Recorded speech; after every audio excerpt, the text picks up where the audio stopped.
Hello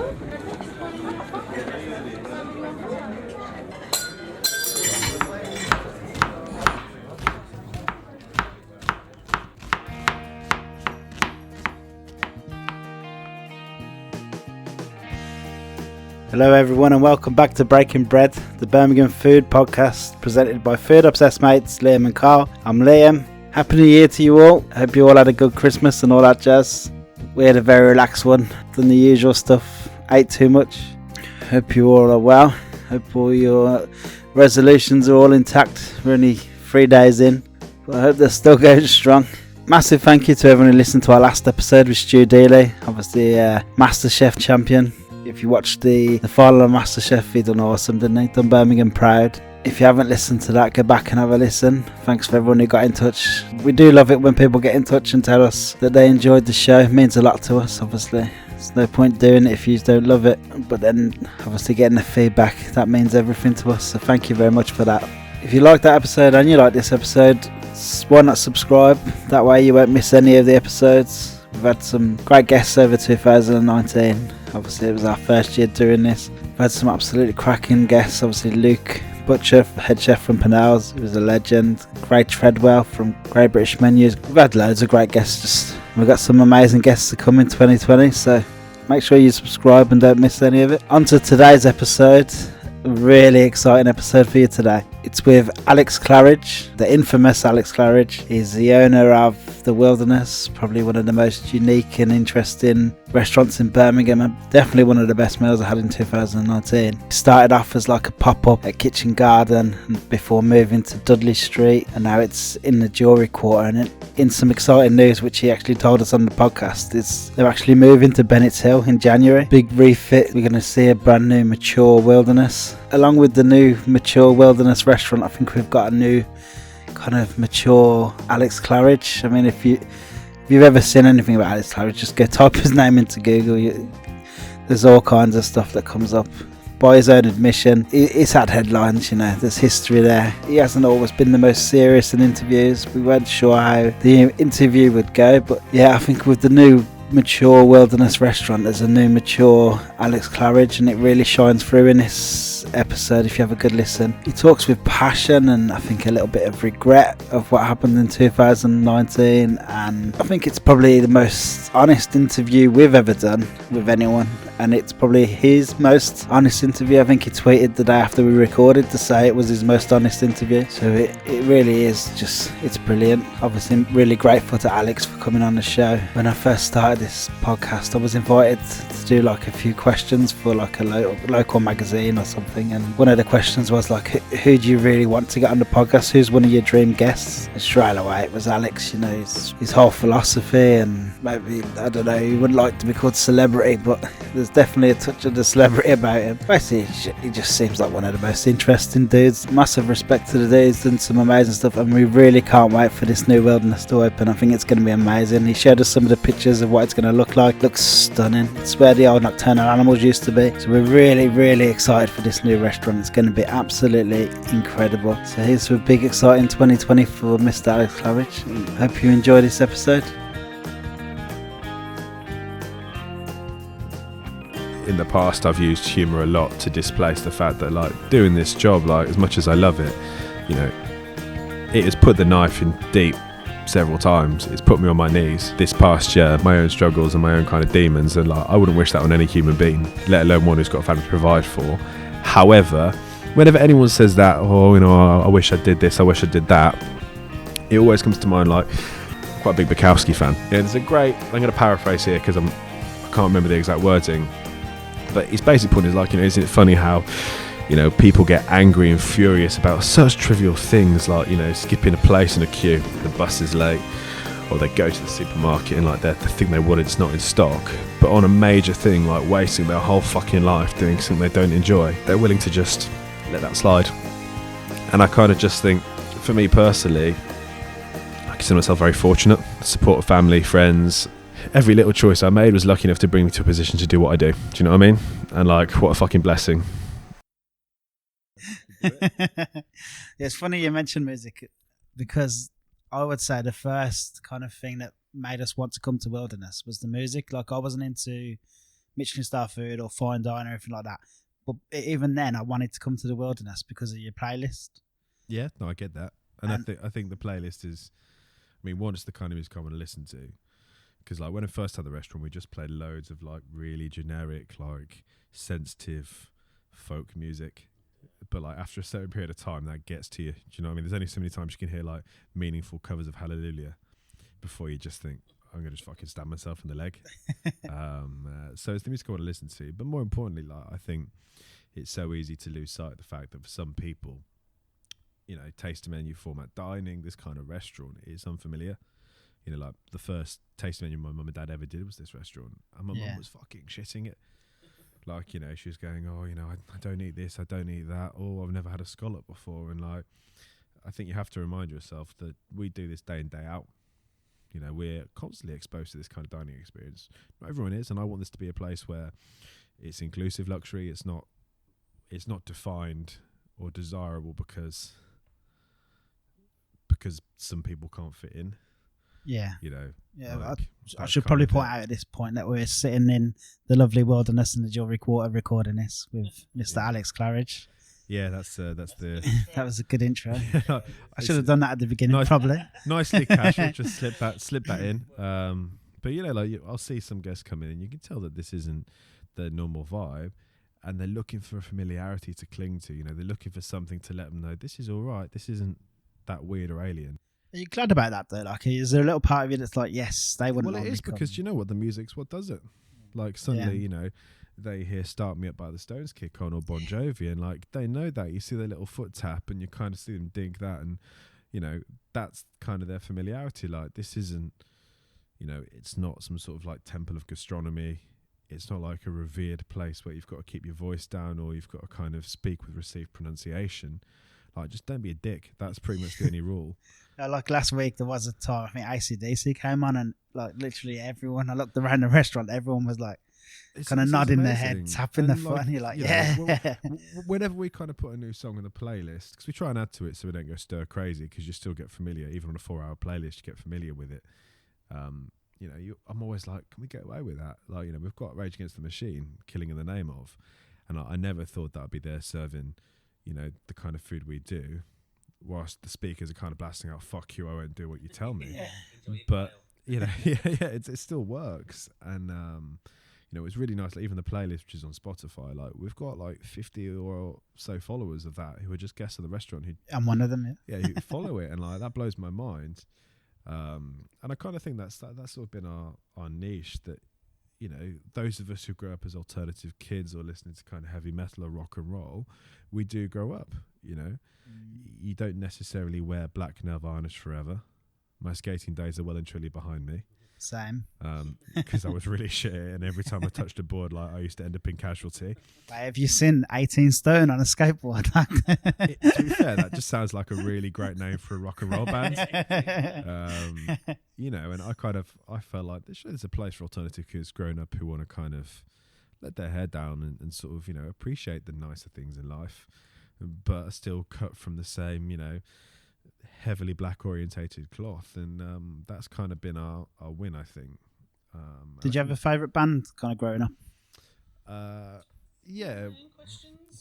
Like honestly, you're subverting your own format now. Yeah, I mean, like, it goes through phases. Sort of like, I'm not ashamed to say that it was The Offspring was kind of the first band that was a vehicle to me really getting into music, which I appreciate.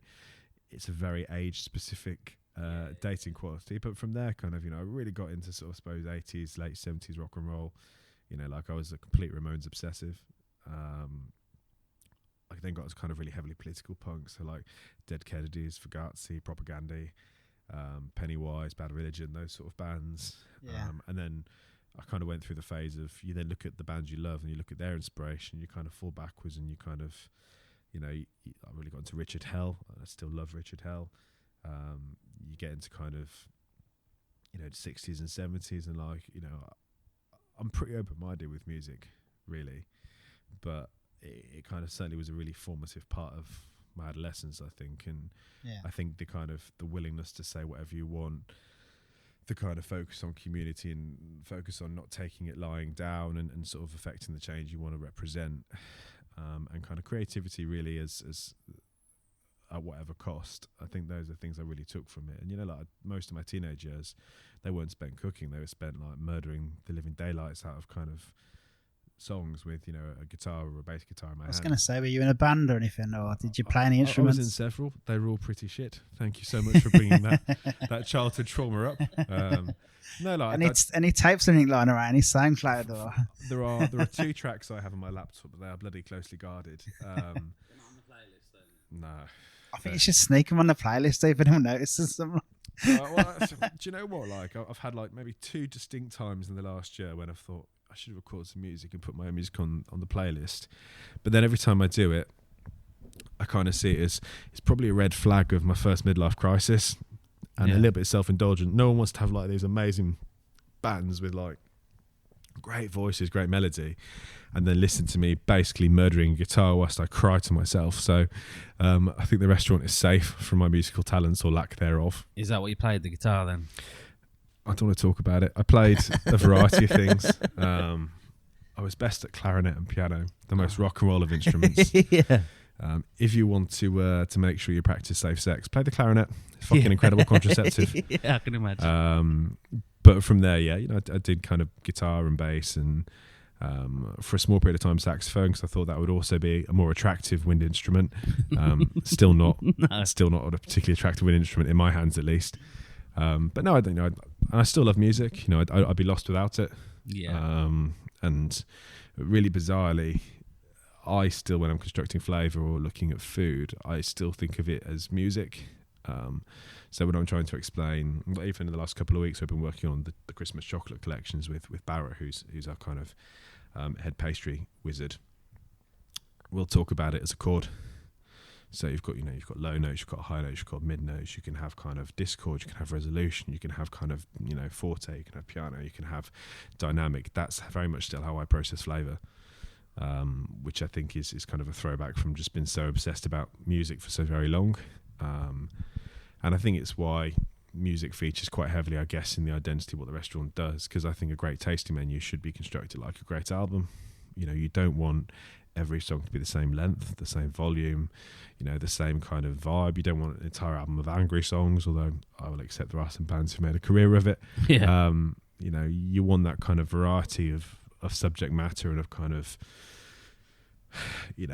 dynamics and arrangement. And I think a tasting menu is the same thing. And I think that still affects me. I think that still kind of drives a little bit how we put things together. Do you find that in the kitchen as well? So you've got someone that might be an amazing bassist and you could transfer that to, say, pastry. So that's his section, and someone could be a great drummer. So that could be like, he's good at the meat, he's good at cooking that.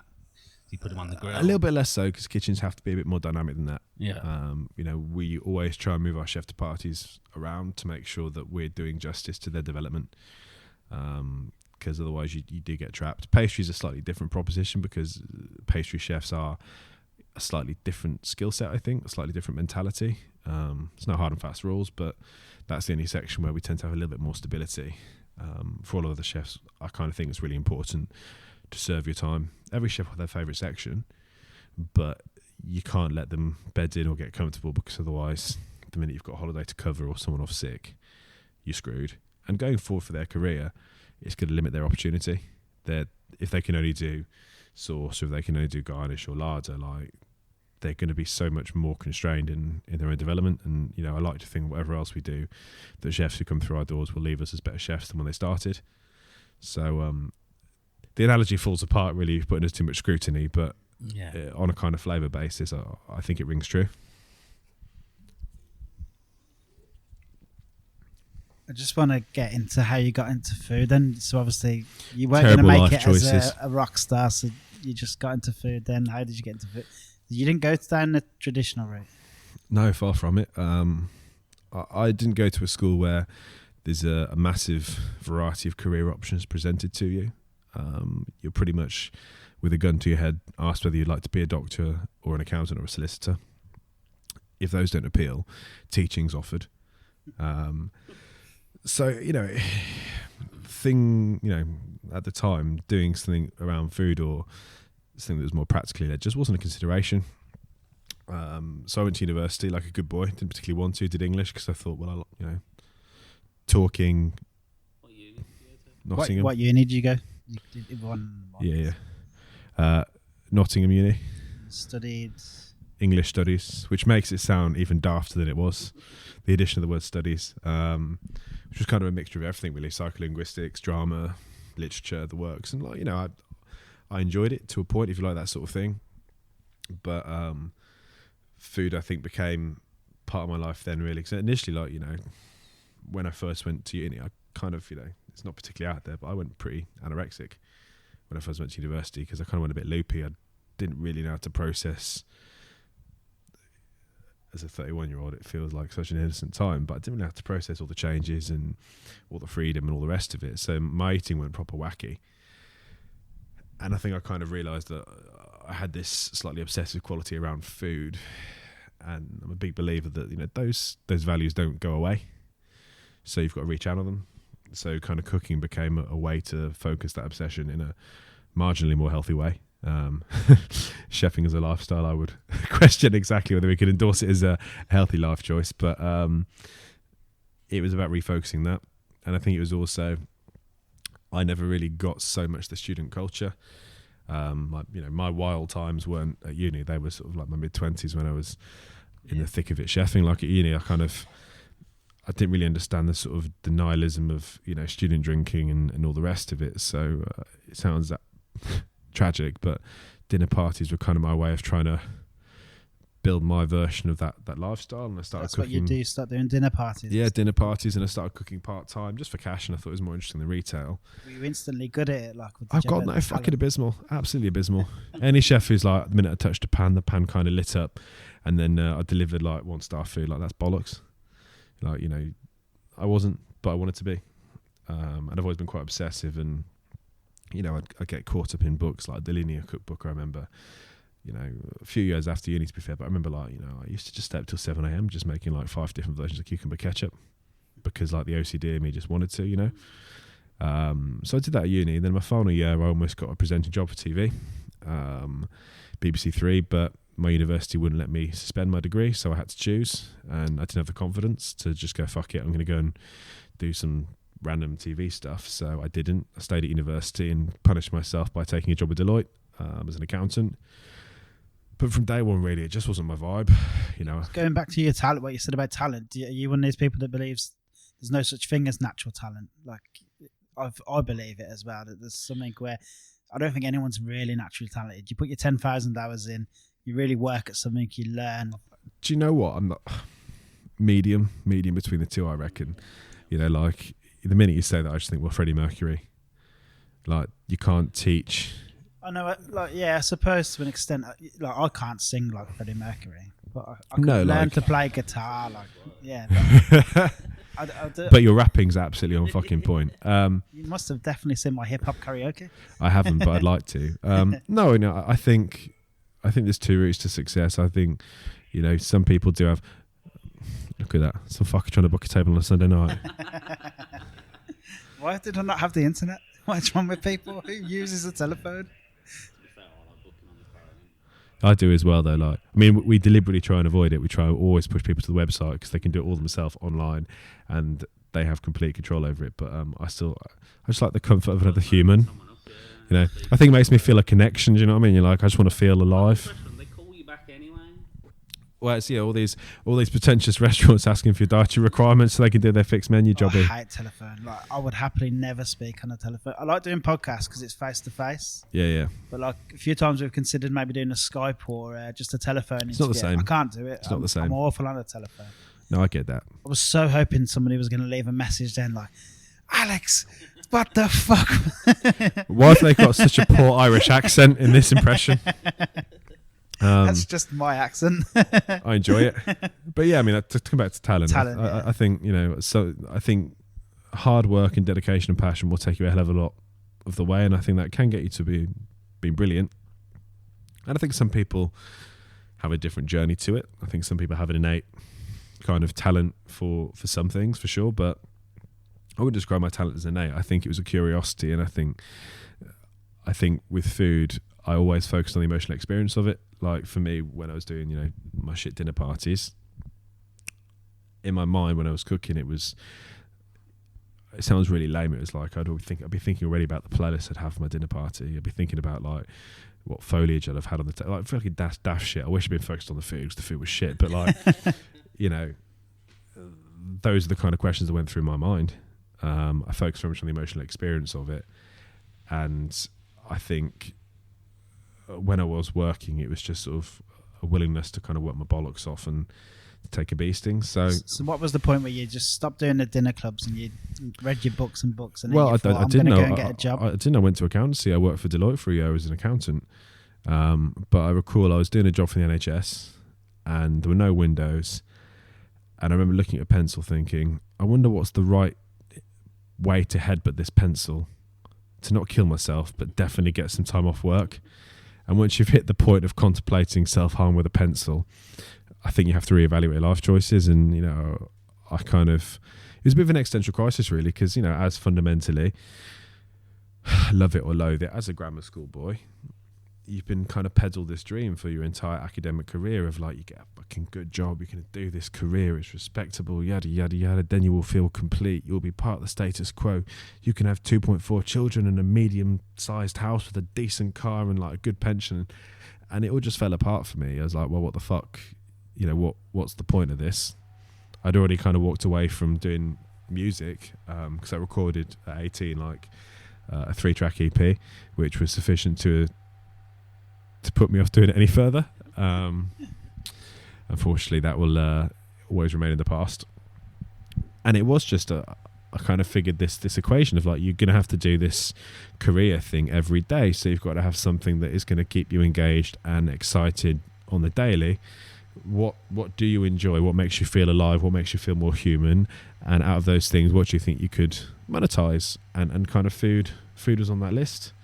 You know, I'd enjoyed dipping my toe in the water with kind of part-time work in, you know, pubs and like, I remember I did like a bloody burger shack where I was like cooking burgers, like whilst listening to kind of reggae, and every time the bloody bass went out, the whole hob would shake and like wobble. It was, you know, it wasn't salubrious. Did you have anyone like to talk to? You could say, "This is what I'm thinking of doing. I want to pack a really good, steady job." Not really. Like I remember my mum and dad, you know, they're polite, good people, so their answer wasn't "What the fuck are you doing?" But that was pretty much the subtext. And I think it took many years for them to understand that this wasn't a fly in the pan. Fly in the pan. That's not the flash in the pan. Flash in the pan. I ain't got a clue. English language. Did an English degree. Still can't fucking construct a sentence. You know, I think it took some time for anyone else to kind of see. Of course it did. Like, you know, you suddenly go, oh, good news, I'm going to quit this job, move home, and work for like, God knows, like, I think like $5.60 an hour or something stupid. And, you know, I came back and I got a job as a kitchen porter, you know, because no one else would touch silly little posh boy. Was that in Birmingham? Or? Yeah. Just working in cafes, like nowhere salubrious. Yeah. But then everyone else saw the posh little boy who'd be like, have you seen a blog about a restaurant called Noma? Like, everyone thought I was a bellend because I was. And so you always kind of were interested in the finer kind of dining parts of things. Like, I just like stories, mate. Yeah. That's been the common thread, and I've come to realise this over the years. I think that without stories and without experiences and without kind of things that are cut from a slightly different cloth, I think life becomes incredibly monotonous. And I think we understand ourselves better and we connect better as human beings through these stories and through these kind of, you know, through these moments, whether that's food, a book, film, art, music. I don't think it makes a fundamental difference. I think, you know, stories are what capture the imagination. And obviously, you know, when I went out looking for interesting things in food, you know, at the time, what Rene Redzepi was doing was fucking revolutionary. You know, he'd kind of taken control of his own destiny. He'd announced a whole new agenda. And I just thought the bravery of the man to go, no, like, you know, this is the end of kind of French cuisine dictating what we do. We are going to define our region on our own terms. I thought that was punk as fuck. Yeah. And I just worked my way through kitchens, did experience where I could. Started seeing a girl from Los Angeles at one point, so got to spend a little bit of time in American kitchens. Still not really got a fucking clue what's going on over there. Like, just, you know. LA is a special kind of place. Los Angeles is a wonderful and a twisted place all at once. I mean, it's an incredible produce. Yeah. But also, like, some bizarre shit, like kitchens where if you weren't a sous chef, you had to wear, like, a knife guard so it was safer for you to use a knife. And let me tell you now, if you're trying to chop and you're wearing, like, a weird sort of robot plastic condom all over your fingers, it's not safer. Just learn how to chop, learn how to hold a knife, and kind of just bum my way through, really. Worked hard, so I kind of lasted, took my fair share of abuse. And then somehow kind of ended up landing on, a weird gig, I suppose, in some ways for the transition that came, but not one that I regret per se. So I ended up getting a development chef role for a vegetarian restaurant that had one in Manchester, one in Birmingham, well, two in Manchester at the time, one in Birmingham, because I grew up veggie. It was just a gradual decline, depending on how you look at it. It wasn't even bacon that did me, it was steak though, so I'm proud of at least avoiding that cliche. And I think in many ways, like it was an odd move for me, but it was the freedom that I liked, because it was the first time where someone kind of been, we'll just pay you to create concepts and ideas and play with ingredients and kind of have that freedom. And I'll always be very grateful and show gratitude to that restaurant group, which unfortunately I don't think is around anymore. I think they sold up, and I kind of did that for a few years, and then I got to this weird point where I think it was a real crossroads, where I could have either gone into a traditional fine dining restaurant and kind of gone in and done some years there, but I knew that what I wanted to create wasn't necessarily that. I knew already kind of whatever else I had a strong vision in my head of what I wanted to make people feel like. And that's kind of all I had. I knew how I wanted to make people feel like, and I knew that I wanted food to be, a creative thing through which I could tell these stories or kind of express myself in some format. You might not be able to answer this, I don't know, it might be a bit stupid. Do you think if you had gone down the traditional kind of, catering college or food college, do you think that might have kind of trained the creativity and the uniqueness out of you? Do you know what? It's a hell of a question. Agonised, because being a self-taught chef, and it's just swings and roundabouts. It's not better nor worse. It's meant that I've really valued being able to bring in some chefs from more traditional backgrounds. Because there are gaps in my knowledge that if I'd gone through college I wouldn't have. And I'll be the first to say, like, I'm not the world's best chef. And I think it's super important to kind of to own that. Like, there are chefs out there who are supremely confident in their ability. I'm like, no, like, I cook some interesting stuff. I've got some interesting ideas about food, and I've got a great team around me, and that's it. Do you know what I mean? So I think there's compromises that have to be made, but I think I'm very willing, and the older I get, the more so I am, to kind of know what I'm good at and what I'm not. And I definitely think that my particular way of looking at food and my particular approach with flavour, and with, I suppose, the meaning behind it, the concept side, I think that's symptomatic of having a more kind of free form and sort of self-taught education in kitchens. Have you always known that you were quite limited, like when you first started? Did you think, because a lot of the times when someone starts their own business or their own restaurant, it's a massive attribute to be able to turn around and say, you know what, I'm not the fucking best at this, so I'm going to get somebody else who is the best at this. Kitchens inherently rely on you're only as good as your team. Even if you're like, fucking Gordon Ramsay. Have you always known that, like, from the beginning? Or because some people don't, some people aren't very good at that. No, I mean, I think, I went into it from the start and knowing, look, I work best creatively actually as part of a team. And always have. Like, I work well with bouncing off other people. And I think I've always known that, but I think the older I've got, the more I've appreciated exactly where to add value and where to not. Do you know what I mean? And bizarrely, like, the best lesson I've learned is, whether it's in the business side or kind of, the food side or the drink side, knowing when to just get the fuck out of the way. Like, when to kind of add your value and kind of be involved. But as the business owner, to know when to go, I'm not going to help anybody right now because I'm just going to be annoying. I should fuck off and let these guys get on with their jobs and just support them. And support them when they need it, And I think it's a super hard balance to get, to provide enough support but not too much. Like, it's a little bit Goldilocks. But I think we're getting to grips with it, and I've, a lot of my kind of key players, I've worked with them for long enough now that they know my quirks. They know how I approach flavour, they know how I approach food, they know instinctively when I'm going to like something, and they know when they're going to have to tell me something that's going to make me hit the fucking ceiling. And the smart ones amongst them have worked out how to trick me into telling me things I don't want to hear. But I think a great piece of advice I picked up on the business side is just like, your go-to has to be gratitude. Even if someone's ruining your day because they're telling you something you don't want to hear, like, as opposed to just going, I don't want to hear that, fuck you, which is a really easy instinctive response. Like, I really, really, really try these days to always go, do you know what, thank you for being honest, thank you for telling me this information, because I can do something with that.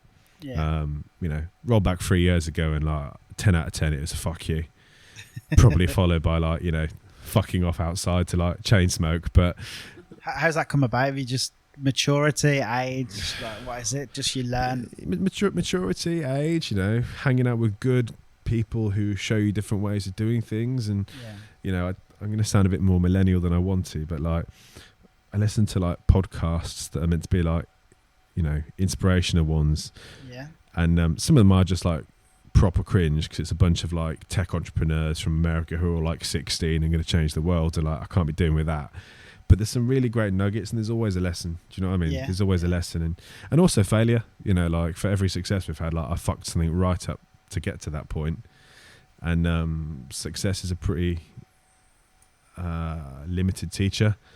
Failing hard teaches you a lot faster. What is it, win or learn, isn't it? So you either do it brilliant or you learn the hard way. Yeah, and sometimes it can be hard in a situation to think, oh, it's okay because I'm learning.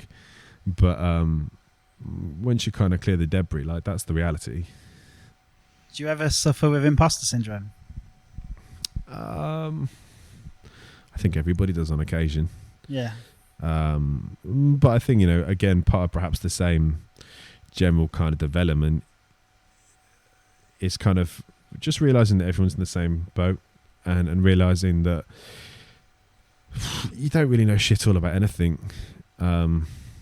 Like, for every lesson I've learned, like, it's partly just making peace with the fact that there's a lot of stuff outside your control. There's a lot of stuff you don't know. With every chef or every business person you look up to, you think they're doing really well.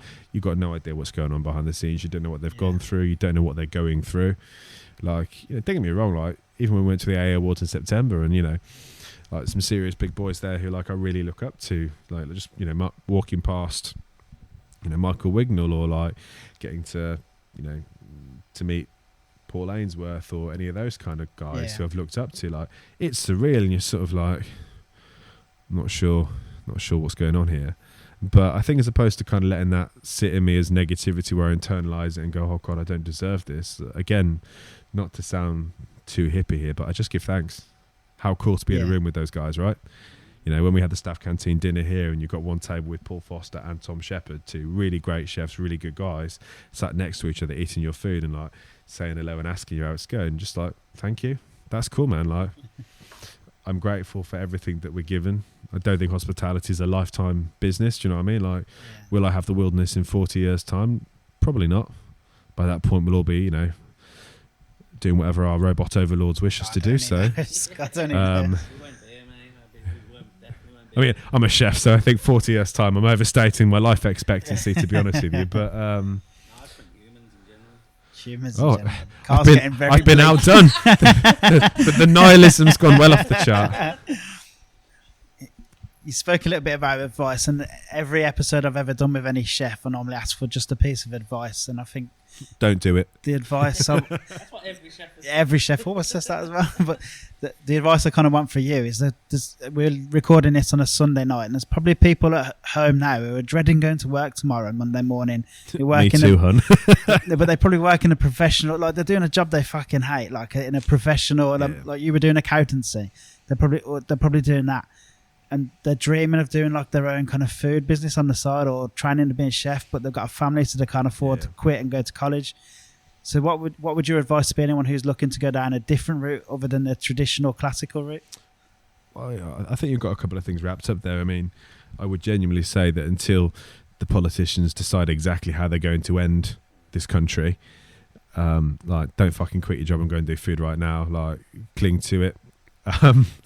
Because it's an interesting time to be doing, and it's not for the faint-hearted. Do you know what I mean? Like, it's all fun and games, and I think in the past I've used humour a lot to displace the fact that, like, doing this job, like, as much as I love it, it has put the knife in deep several times. It's put me on my knees. I've been through this past year my own my own struggles and my own kind of demons, and like I wouldn't wish that on any human being, let alone one who's got a family to provide for. However, whenever anyone says that, oh, you know, I wish I did this, I wish I did that, it always comes to mind, like, I'm quite a big Bukowski fan.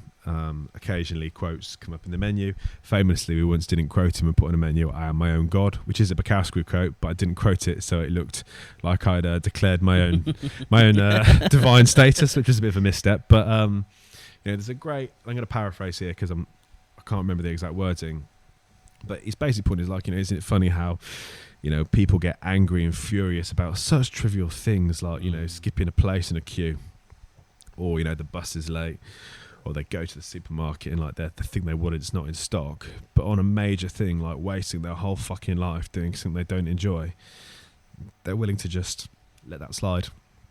And I kind of just think, for me personally, I consider myself very fortunate. The support of family, friends, you know, circumstance, people I met.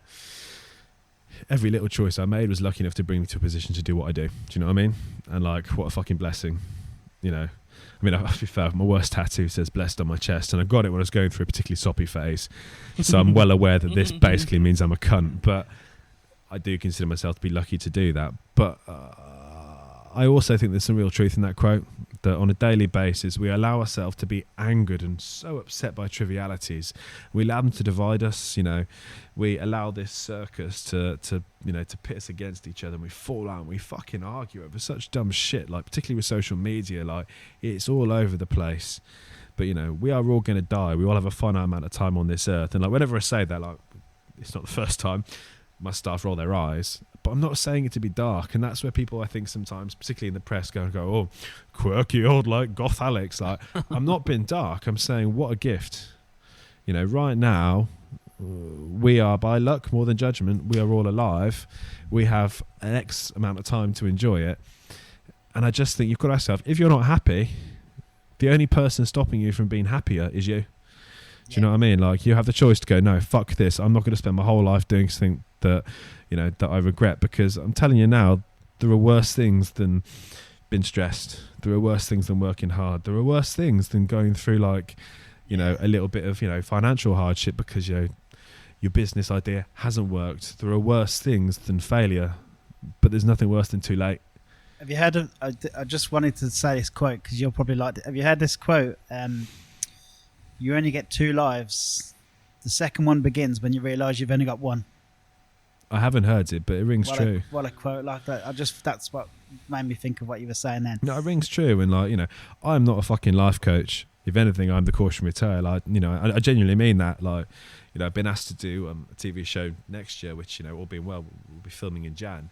And that's providing mentorship to young people. And like, honestly, I'm like, fuck me. How hard is it to book people for TV that I'm being asked to mentor young people? But I am passionate about, like, I'm passionate about human potential. And that sounds proper soft. But like working with the boys of How Me in the Kitchen, past and present, working with people in hospitality, and working with some of the amazing organisations we've partnered with, so like Cypher Fireside, the work they do, trying to kind of make a difference. You know, I'm constantly amazed by people's potential to do awesome stuff and people's potential to do really fucking shitty stuff. And I just think, like, if someone's sitting there kind of going, oh, this life ain't what I thought it would be, like, there's nothing worse than too late. Change that. And it doesn't have to be radical change. Like, you don't need to walk downstairs right now, you know, tell your partner, like, I'm quitting my job, we're selling a house, living in a tent, and I'm going to become a fucking sushi chef. Like, you don't got to do that. You can tread more gently. But I'm a big believer that, you know, we all have a duty to kind of live our life to the fullest, you know, and that's however you want that to be. Do you know what I mean? There's nothing wrong with just going, my life's not defined by work. You know, these are the things that make me really happy. These are the things I truly value. So I'm going to prioritize that. Unfortunately, I'm cut from a cloth where, like, my job is who I am. You know, even the days where I fucking hate my job, and there are plenty where I've been like, I would sell this business for a Twix. You know, like, even those days, I can't, because what makes me fundamentally happy is doing what I do, is creating stuff and seeing people enjoy it and go, that's a nice thing. You know, that's the connection that I seek. But if you're not getting nothing out of life, like, you're wasting, like, such an incredible gift. And that's about as soppy as I'll ever get, but, like, it's true. Oh, well, you wait till your kid comes along, mate. It all changes again then. Well, moving to Mexico and changing my name is going to be a pretty major change. You're right, yeah. So how did you get from working in kitchens, trying to build your knowledge, go from all that to starting the wilderness? I thought, fuck it, why not? There's never a good time. I knew what I wanted to achieve. At the time I was working with a chef who I'd met at the other business, and we kind of had some similar ideas, a guy called Brian. And we had some similar ideas on like what we thought restaurants could be, and we were fucking naive. Do you know what I mean? Like, we were proper naive, and I think at the time we had some pretty ambitious ideas around like all sorts. But I just thought, well, I'm working 90 hours a week. I was covering Manchester and Birmingham, so I was travelling between the two. You know, I could be called up to go to Manchester at 3 o'clock on a Saturday, have to go up there and then come back at midnight to still with thing in Birmingham. Like, I was getting, whipped anyway for hours. So I thought, okay, I want to start asking some of the questions and the curiosities that are particular to me with food. So let's give it a go. We did it. We started doing pop-ups at Kitchen Garden Cafe in King's Heath, and yeah, nice place. They wacky place. Yeah, like, doing like strange, part-time garden instead of part-time cafe, and doing a pop-up in the evening. But they're very kind, very supportive. I'll always show gratitude and thanks for that opportunity. And people kind of came. Like, it wasn't manic. Like, anyone was like, and then I did the pop-up, and 1,000 people arrived. It wasn't like that, but like, it was ticking over. It was doing all right. So we kind of just, every time it did all right, we kind of went, okay, let's do a bit more then. And then it got to a point where the logical conclusion was, okay, let's open a restaurant. Oh, how naive we were. But, that's kind of how it happened. It was a really organic kind of DIY. Like, it was a couple of mates just bashing some pots and pans. Like, we turned up for the first day with like a bloody hob in a suitcase, our pans in another suitcase. And I remember just being like, I ain't got a fucking clue what we're doing. Literally, like, just deer in the headlights. But you learn fast. And what's been really nice, we still have guests who come to us now who came to those very first events. Wow. And like, I'm not convinced that I'd be coming to this restaurant if I come to those first events. But I think what they embraced is, we always tried to frame it as quite openly. This is a journey, right? This is a story, and we'd love you to be part of the first chapter. But with the first chapter, we're setting the scene. What was the food like on that first Shit. sort of pop-ups? What Fucking were you terrible. cooking? Well, my mate Ranny had come kind of out for then. So initially, I knew I wanted to kind of express the place I was from, because I'd reached a point of peace where I was like, I quite like Birmingham, actually. I want to do justice to it. I want to share a little bit of where I grew up and what I think that represents. But, I spent too much time looking at Nordic cookbooks. So at that time, it was very, very nature-led. We were using, like, most of our produce was coming from a mate's allotment in King's Heath. Everything was very kind of derivative. But I think that's normal. I think finding your own style takes time. Definitely nowhere near what we do now. It was very much just, the seed of an idea about how do you best capture Birmingham as a place. And at the time, we were very literally like, okay, so let's just try and get lots of really local produce and put loads of leaves on a plate. Is it all vegetarian food? Or? No. Including memorably, like, where we fucked it and put onion seeds on a dessert. Like, we had onion flowers and like absolutely ballsed it up and put the onion flowers all over the dessert, which to this day is probably one of the worst plates of food I've ever put up. But it was derivative. The seed of the concept was there, but we didn't really know how to articulate that. That took time. That was still to come. You kind of touched on it, and I've heard you say in the past that you wanted your food to represent Birmingham. Do you think you do that now with the wilderness? Or? I think so. I mean, to be honest, the catalyst was when Daniel Hume from 11 Madison Park and the North Madison Hotel sued me 5 days after I'd opened the restaurant, which at the time was called Nomad. Talk about kicking a boy when he's down. Surely he should have understood coming from the thing is, like, he wanted to know, it's a possibility if you walked into the 18 cover restaurant next to a sex shop that someone would think they were in New York in a hotel if they were clinically mad. So, obviously that was a big risk for them. No, I mean, for legal reasons, I completely support the decision, and I was delighted to sign the agreement, agreeing to change the name. But bizarrely, he did us a fucking favour. Because when he did that, I was so fucking pissed off that I just went a bit off the rails, and I went, fuck it, I'm going to do whatever I want, because this is almost taking the business out already. Having to do a full rebrand when you've only just opened, like, it's savage. And suddenly we'd got to meet like nationals. I'd got to speak to Jay Rayner on the phone about it. Like, what a fucking sexy phone voice he has. Like, honest to God, like, weak at the knees, that one. I was in a little coffee shop and like he called me. He was like, "Hi there, it's Jay Rayner." I was like, "My God, your voice is like a custard incarnate." Like, I'm going weak at the knees. It's really good. It's great. So it kind of puts a bit on the radar of like this David versus the Goliath vibe, which, you know, I'm sure to those guys it was just formality. I don't even think they were probably involved. It was just their solicitors doing their job, you know. Yeah. But I was so pissed off that's when we suddenly went, fuck it, we're going to go wacky. And that's when I started to go, well, do you know what? Like, I didn't really run through meadows picking flowers when I was growing up in Birmingham. That doesn't really reflect my experience. McDonald's reflects more accurately like being a kid in Birmingham for me. Like, you know, like, yeah, you know what I mean? Like, growing up as you know, as three Brummy lads, like, you're not going, you know, mother doesn't walk over with a fucking beautiful consomme of like winter cabbage and then serve a little bit of flour oil on top of it and kind of go, and this is Sarah Mill on a plate. Like, do you know what I mean? Like, it kind of just felt that wasn't really the ticket. So we started experimenting with a storytelling format, and we started doing these dishes like Oh Bollocks, that was based on dropping a 99 flake in Cannon Hill Park, and the ants got to the tart first, which was some fucking bastard ants nicking a cheese and onion pasty in Solihull Park when I was on a picnic. And I started to make the dishes a bit more personal, and I started to make them a little bit more playful, a little bit more kind of middle finger to it all. And thank fuck it kind of just, it worked for us. You know, The Guardian came and did a review which kind of accepted that even though it was very theatrical, there was some serious cooking at hand, which was our initial challenge, because people thought, oh, it's all gimmick. And like, I totally get why, because we're finding our feet, right? I'm sure some of it was just like gimmick. But for Marina to initially come and kind of go, no, the food is actually, there's some serious cooking here. There's good flavour, there's good ingredients. It's just theatrical, you know. I think her headline was like, this is dinner as theatrical performance. And I was like, fucking hell, yes, at least one person gets this. Yes. And then Michelin kind of came in, and, you know, when they first called us, like, I thought it was a prank. So like, they'd come in to eat for lunch, and they gave us a phone call. Did you know they were here? Or? Yeah, he identified at the end and said, look, we'll give you a call. But then I had this phone call from like this gentleman, and I thought it was my mates playing me up. So I spent the first 10 minutes trying to organise a messy lads holiday to Japan with them. And then I was like, because they're getting, it's the Michelin guy, and I was like,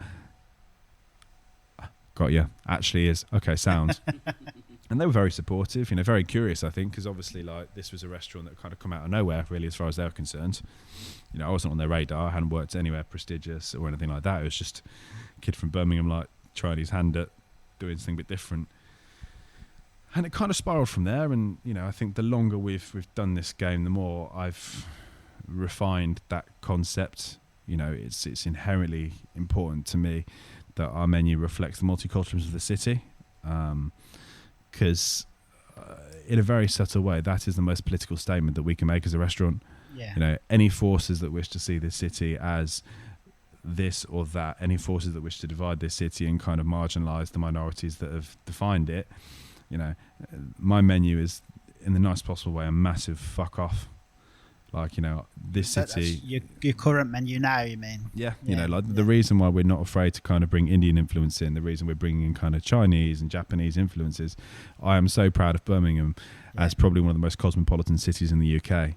And we should be making a song and a dance about this. And when people like Fox News want to try and define this city as one which is based on division, I just think you can fuck off. It's always weird because I always think...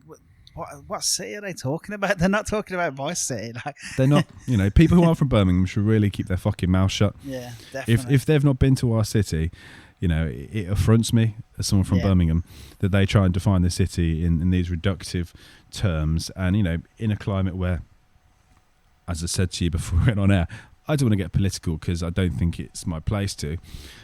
But I tell you now, you know, there are forces that wish to kind of divide. There are serious xenophobic forces, and there are certain persons with significant power who are doing fuck all to fight that. And I think we've continued to refine and push that and kind of go, we are going to be an eclectic menu. It's going to be a cuisine that is very magpie in the sense of we will borrow from all the cultures that come together in one place to make this the city it is.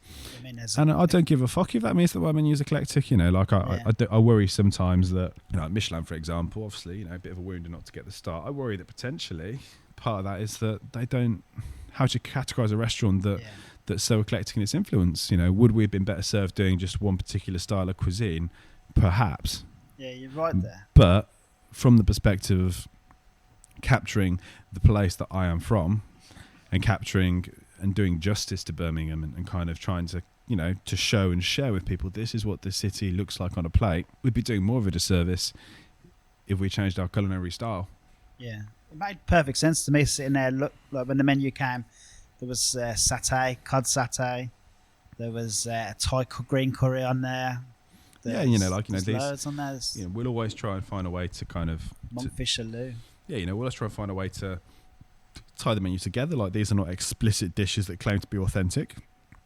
However, I think it's, you know, it's so important for Birmingham to have a restaurant that, you know, when people kind of ask increasingly, you know, what kind of style of food it is, it's Birmingham.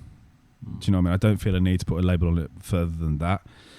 I personally think that modern British food needs total reevaluation, and without the influence of Anglo-Indian cuisine or, you know, Anglo-Chinese or any other number of kind of Anglo plus a cuisine I don't know how to shorten into into that kind of epithet, like without the influence of fusion, I don't think you can actually talk about British food, because the days of British food being, you know, what perhaps would be traditionally held as British food, that doesn't reflect the people who define this country. That doesn't reflect, you know, the variety of people who, you know, contribute. And I'm very proud that we will always have a menu that takes inspiration from all the different parts of the city, you know, and tries to represent, you know, in a fun, playful and inclusive way. You know, this is the makeup of the city, and if you don't like it, I really don't give a fuck. Yeah. You know, it's not for everybody, but I think that's the single kind of biggest, you know, in terms of the conceptual side of it, that's all I want to do. I want to show you what I've experienced in Birmingham and show you it in the celebration that I think it deserves. I don't think it's rocket science, and I actually think we've kind of hit a cuisine now where, in our own way, you know, just as New Nordic cuisine defined itself through the use of esoteric herbs, ingredients, and native, etc., I think we are doing exactly the same thing, just in a, you know, a slightly more unusual way, in the sense of, you know, it's the social and the kind of cultural influence that for me defines this city. But it's the same mindset. With your dishes that you've got, obviously they're from all over the place, as we're just saying, what sort of process do you go through to get each dish? Does it take weeks, months? What sort of I mean, it varies, you know, in the spirit of giving gratitude, you know, like a very great deal of the menu at the moment is mostly come from Stu, who's been my head chef for the last year. You know, I've had my head at my arse trying to deal with, you know, a second venture that unfortunately didn't go particularly well for me. And a lot of it is fundamentally it's been his process. Obviously, you know, we worked together for long enough that he knows the philosophy of the restaurant, he knows the style, and, you know, he consults. But sometimes he'll just turn up and go, "I've got an idea I want to show you, chef," and it'll be pretty much like on the nose. Yeah, and you're happy to roll with it. And yeah, well, you know, like, you know, if talent comes to you and says, "I've got this great idea for your restaurant," like, you say thank you and you go, "Yeah, cool, like, crack on." You don't kind of go, "I'm going to obstruct you just for my own sense of ego." You know, some of the dishes are kind of constant evolutions of ideas that we've had for a long period of time. Like, you know, the monkfish dish you allude to, like, you know, I did the very start of a dish that was a playful curry about 2.5 years ago. I did it for New Year's Eve, and it was called Not Another Fucking Balti. Yeah, I've had that. And the monkfish is kind of, we wanted to keep a dish that was that kind of concept, and you know, both Stu and I think monkfish is an incredible vehicle for kind of spicy food because it's so meaty. You know, it's kind of, I don't want to say it's chicken of the sea, but you know, it's got that kind of that meatiness to it that perhaps other fish don't have. So that kind of came from Stu going, I want to move away from the original dish, and we're going to take that inspiration. But I don't think there's any hard or fast rules for creativity. You know, every chef's different. Even for me, like when I create dishes, you know, for the next big menu change we have coming when we move the restaurant, there are some dishes where I know exactly how they look, I know how they eat, I know how we're going to do it, and there are some dishes where there are a collection of ideas or elements or ingredients, and I have every faith they're going to be little motherfuckers to get right. Yeah. But that's, you know, I think that's the same with any creative process. You know, you hear bands and they'll go, like, they go into a studio, first take, they drop out like an iconic track, and then there's other bands where they've got songs they've been working on for 6 years and they're still not happy. Is there a dish that you've wanted to do that you just haven't ever been able to get right and thought, I can't do this, but you always sort of got it in the back of your mind, why can't I get this fucking dish done? Not massively. I think at the moment, like, one of our biggest challenges is the Big Mac dish, because we had that one for quite a long period of time, we took it off because we felt it had too long on the menu, and we tried to find something we thought better sat as the kind of first course on our menu, as a kind of a fuck you to whatever ideas of what luxury should represent. I wanted to go right back to the beginning to kind of Happy Meals when I was 6 to try and stop me being a whingy little cunt. And we want to evolve that again, but that's more where we get bummed out. We'll get to a point with a dish where we'll be like, we don't really know how to. We want to change it, we want to keep it moving, but you go, I don't know how to make it any better. And there's a really hard judgment call, because the wisdom of the longer you've been cooking, sometimes the wisdom is knowing when to stop, when to take things away, when to simplify, when to not try and force it, and sometimes when to drive yourself crazy in the pursuit of that change. And I'm fairly confident that I'll retain the Big Mac dish for our next menu change, but how I'm going to kind of evolve that, it keeps me up at night. Yeah. So you've got these great chefs that help you with the dishes. You must have one hell of a recruitment process, because obviously you've got Stuart, who's in MasterChef at the moment, and you've got Lou that went all the way to the final MasterChef. So you must be doing something right on the recruitment. How do you find the chefs?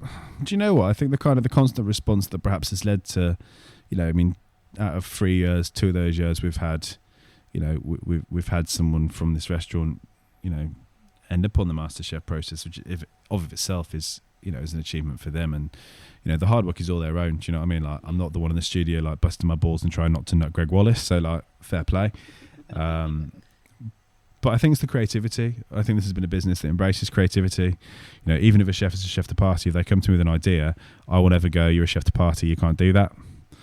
From the ground upwards, if someone's got an idea, we'll always listen, and I think we'll always encourage them to experiment. We'll always give them the freedom to do so. We're quite happy for them to order ingredients and experiment on their own terms.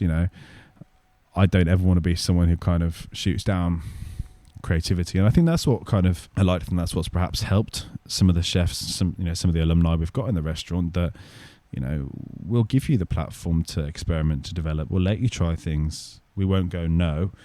We'll go, why not? Some of it's good luck, and I think some of it's just we've always represented something a bit different at the city. So for chefs looking for something that's still kind of in the fine dining circuit, but a little bit different, a little bit more kooky. I hate that word, but I ain't got an alternative right now. I think that's worked for us. I think maybe because of the uniqueness of the place, that it attracts a certain kind of chef. That's what I see looking in. Like, yeah, I mean, most of us are tattooed and hairy, so that apparently is the main hook. Less so Louisa, it has to be said. Her beard was rubbish. But yeah, I don't think there's a rocket science. Like, recruitment's hard for us just as anybody else. There aren't enough good chefs out there. I was about to say, on the flip side of that, you've been advertising for chefs for a long time. Is there a reason why there's such a... Just not you're not the only ones. Everyone seems to be. They're just not out there, and I totally get it, because it's a big ask. We try and look after our team as well as we can, but there's no way to split it. This is a hard job. The hours are unforgiving. If you've got a relationship, you probably want to break up with them.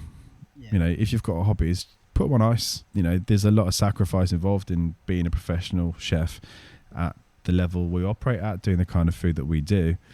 And it's also, it's the catch-up, really. I think for decades, this country has not put enough value on hospitality as a career choice. Like I said, it was never presented to me as something to even look at when I was at school. And that's not just because my school was posh and all the rest of it. I think there's always been a stigma that chefs are a bit maybe on the edge of society. Yeah, I mean, down and out if you can't do anything else. Yeah, I'm not sure I'm the best person to refute that, actually. But yeah, it's just the stigma of that. And whatever else you want to say about Brexit, when kitchens are inherently international places with a lot of chefs joining us from Europe, if you want to make it harder to recruit chefs, tell all European chefs they've got to sign up and basically wear a fucking badge on their head saying that they're from the EU.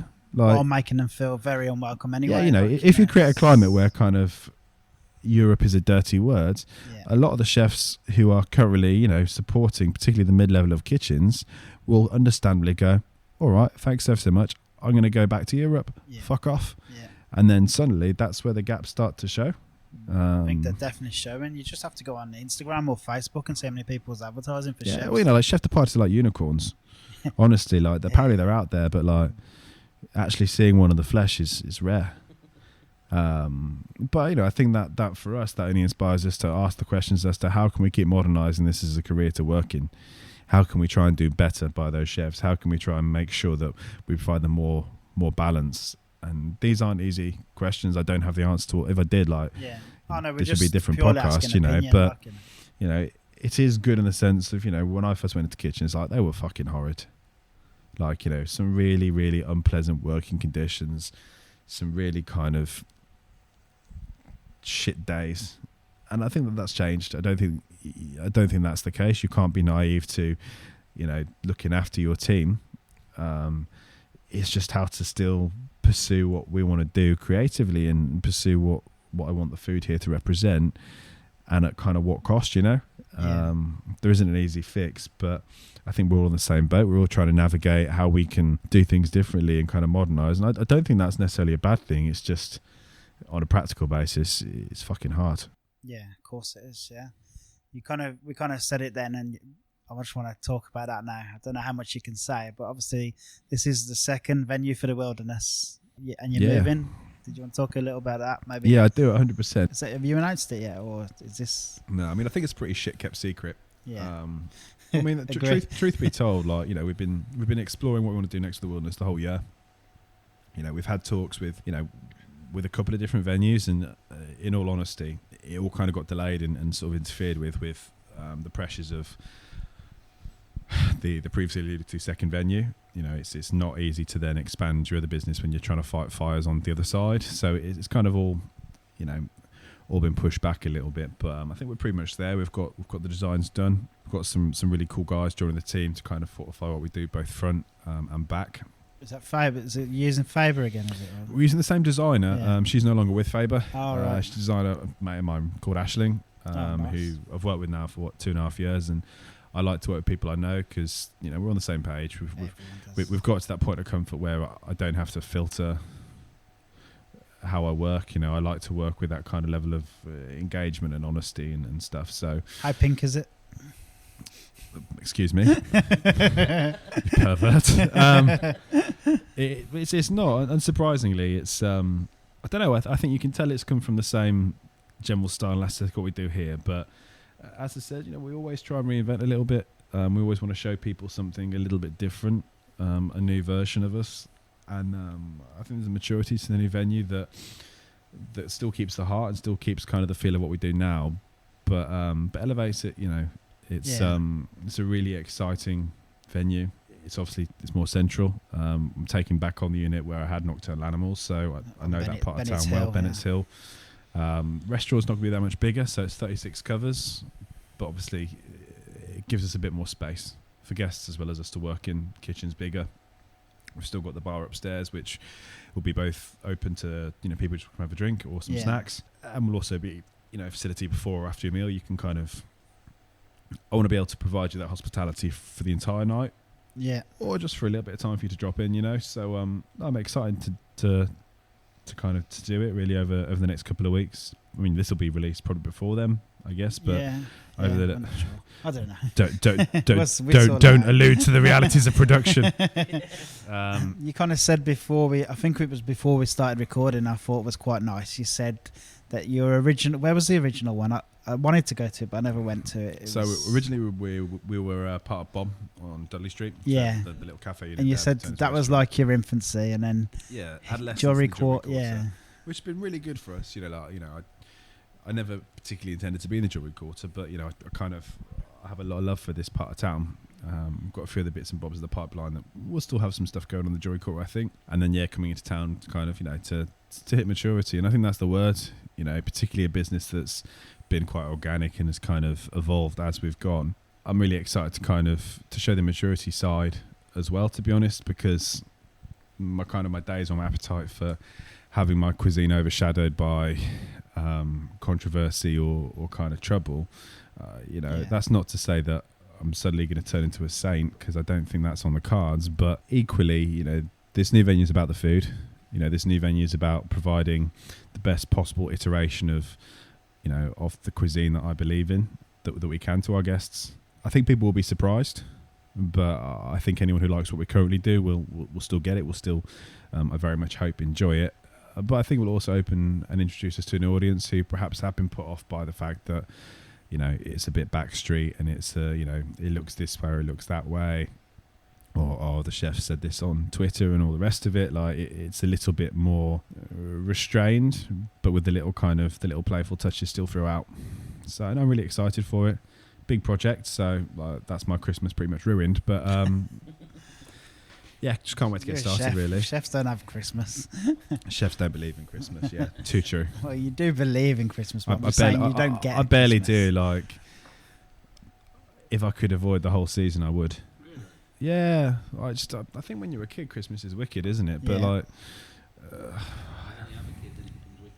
yeah, I was gonna say when you have. I don't know about that. I'm gonna tell my kid Christmas is in January. That way, I'll get all the presents in the sale. No. What do you particularly don't like about it? Like, I don't want to dwell on this. Like, I just don't get it. Like, I don't like Christmas music. I'm not a massive fan of Christmas food. Like, the stuff I enjoy at Christmas, like, it's not food that's really seasonally. Yeah. Dictated. Like, I think, like, for example, roasts, I think, are overrated. So Christmas dinner, I'm not like. I thought we were friends. Well, you know, I love roasts. Don't let our differences divide us. Yeah, I'm Irish and I was brought up on potatoes and meat. And I don't know. I think for me, it's just sort of like the reckless and the wanton. I mean, fundamentally, like, do whatever makes you happy. Do you know what I mean? Like, that's kind of my general philosophy on most things. Like the commercial side of it, maybe. Yeah, like, you know, I don't want to say it because it's personal to me. Do you know what I mean? Yeah, like, okay. I'm that awkward bastard where if there's something I want, I'll either get it for myself or it's not something which you can buy. Like, you know, I hate them people. I know, like, like that. An arsehole to buy for, but like, you know, like I'd rather, if I want to go for dinner somewhere nice, I'll go for dinner. Or if, you know, if I feel like I really want a new chef's knife, I'll get the chef's knife when I need it. Do you know what I mean? I won't sort of like sanctify a special day of the year where I do that. I like buying gifts for people. Like, I love making other people happy with it, and that's great. But if you knock out the fact that you don't really have that much free time as a chef over Christmas, so you don't get to go to your family events, so you just piss your family off more that year. You know, when you're trying to get through town, you've got to literally wade through like this kind of total panic euphoria kind of capitalism where it's sort of like you can literally sell like a glittery turd at Christmas. And people are like, oh, fucking hell, like, you know, if I don't buy this, I don't believe in Christmas, and the family will hate me, and the house will catch fire. You know, I don't really do it. I've got 2 cats, so if I have a Christmas tree, what I really have is like just more carnage because it gets brought down on the daily. I don't know, like, I would love to fall back in love with Christmas, but I think too many years in hospitality have meant that I can't engage in all the good stuff. So all I really see is kind of like the same shit, different month, really. And it's just a worse soundtrack, isn't it? Like, God knows how many albums Mariah Carey can keep bringing out every year. But like, surely, like, if there was ever like flogging your dead horse, the Christmas album, like, that's a format that can just fucking get right in the sea. I don't understand it. No, I mean, don't quote me on this. If next Christmas is like, and now the Wilderness present their Christmas album, it's just me with like a bottle of whiskey and a microphone, like singing very sad, lonely versions of Christmas songs. You haven't got the Michael Bublé Christmas album too. Do you know what? Like, Michael Bublé, what a man! But if I never have to listen to his music again, I shan't be too devastated. Not my vibe. Do you know what I mean? Back to your new restaurant. But back to something which isn't going to make me sound like an absolute arsehole. Is the food going to be quite similar to as it is here? Are you going to change much, or? Again, like, the philosophy's not going to change. I'm very happy with where we're at, with what drives us, but the format of the menu will change. We're trying to find a way to preserve the fixed menu format because I think it suits quite well that kind of storytelling element, because it means you can do a narrative. Over a tasting menu, you have control over the journey you're taking people on through that food. Well aware that sounds pretentious, sue me. But we're trying to find ways to kind of make more choices for the guest in the experience, to make it more personal to them, to give it a bit more freedom, to make it more social, you know, to focus a little bit less on... Is that something you want to do or something you thought you've had to do?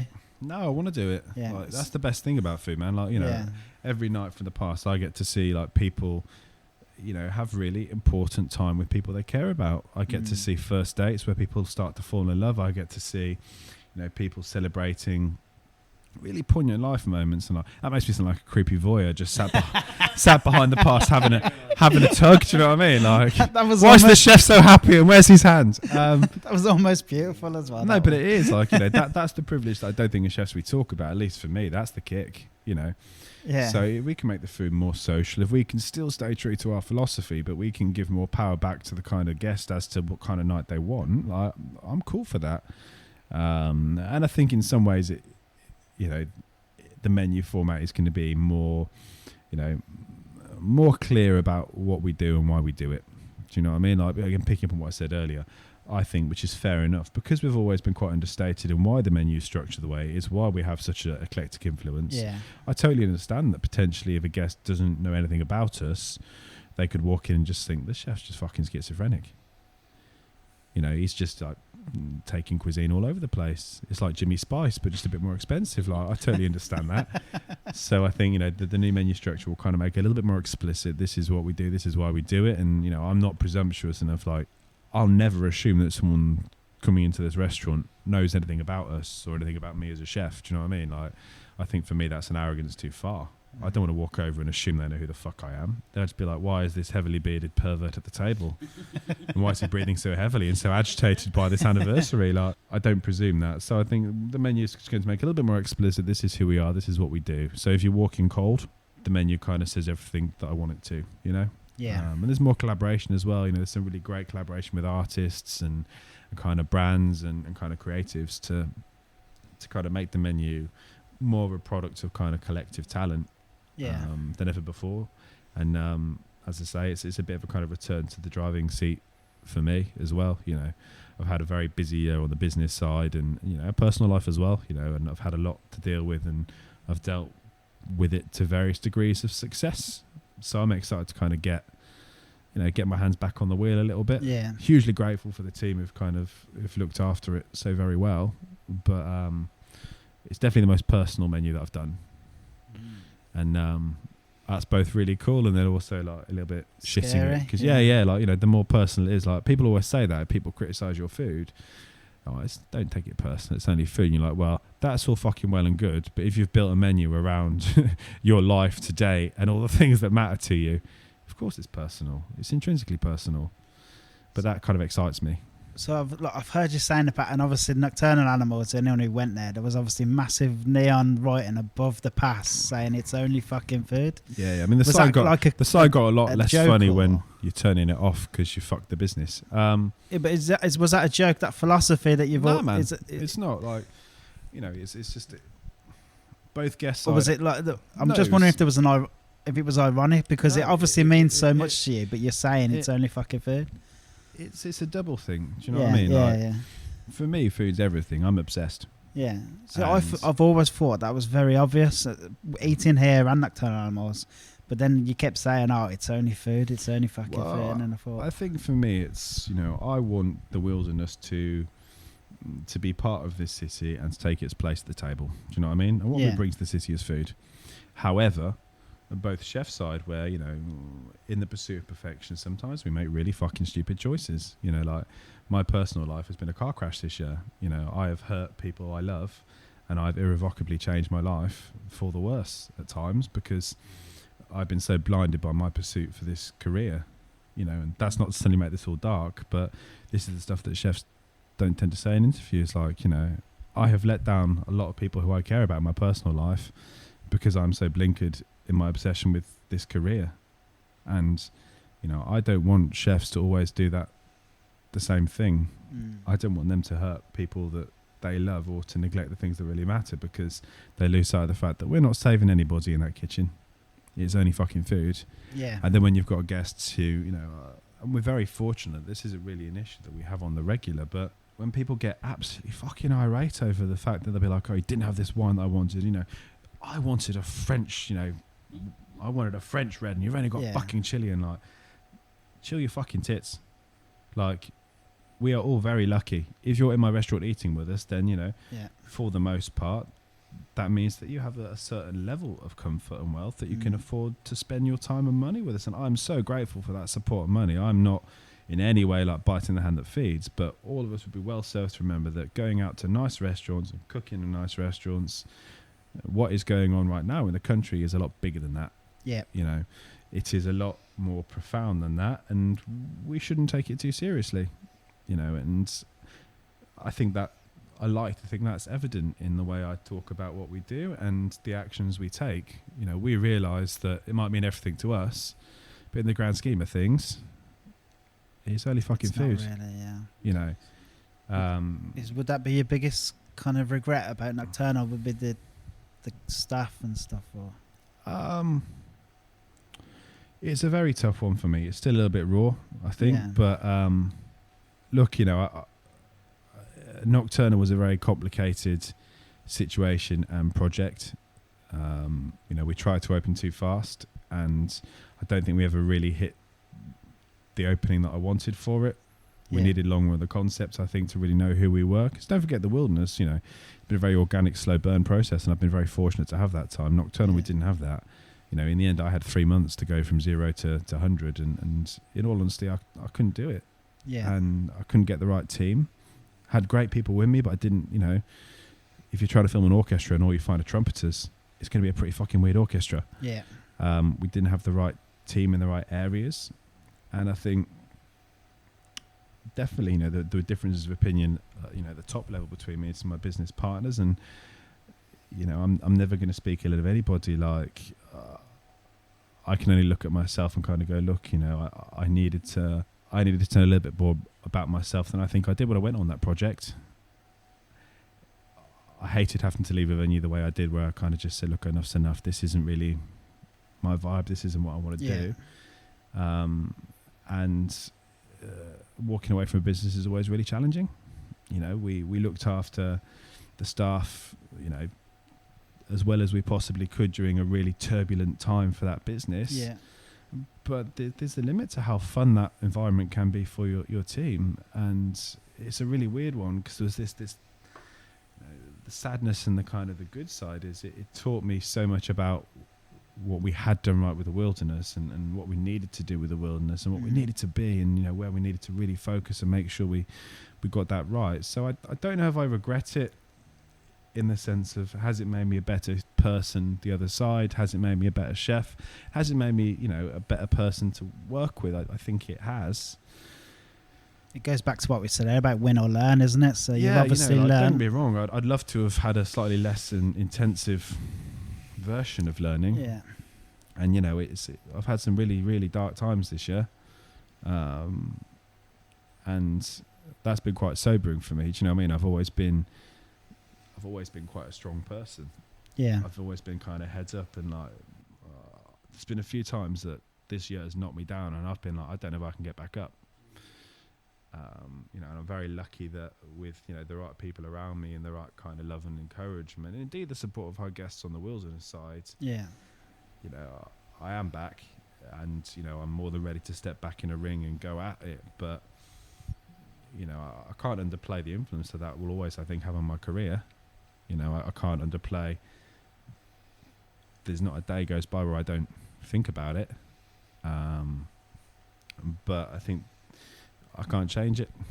Do you know what I mean? And you strike me kind of like, obviously we don't know each other very well. We've just met today. Just a one night stand thing. Yeah, you do strike me as a kind of all or nothing kind of dude, and I have the same kind of personality. So did you get to the point where it was nearly nothing, so now you're putting everything into this new restaurant? Well, not new restaurant, but the new movement of the wilderness, and this restaurant, I just see it as, look, you know, I finished this year knowing what matters to me, and I finished this year knowing who I am, warts and all. Some people don't get to that. And I give thanks for the lessons that brought me to that point. You know, I think anyone perhaps who's dealt with me pre this process, you know, any of the bullshit, any of the kind of, you know, the controversy or the big mouth stuff that I think I used to do is kind of a defense mechanism, because, you know, as a cook, like, you suddenly go from just cooking in the kitchen, no one talks to you, then you've got a restaurant and everyone wants to talk to you. Yeah. And actually, like, no one's going to believe me when I say this, but a lot of the stupid stuff I did, like the smart ass things I did on social media or being like an arsehole, that was, you know, that was my own defense mechanism, because I didn't know what the fuck I was doing. And, you know, I'm older. I've taken enough punches over the last year that I know exactly who I am, and I know exactly what I can do, and I know exactly what I can't. And I think for me, all you can do is stand up and with dignity go, okay, like, you know, we are going into this leaner and in some ways more aggressive and more focused than we ever have.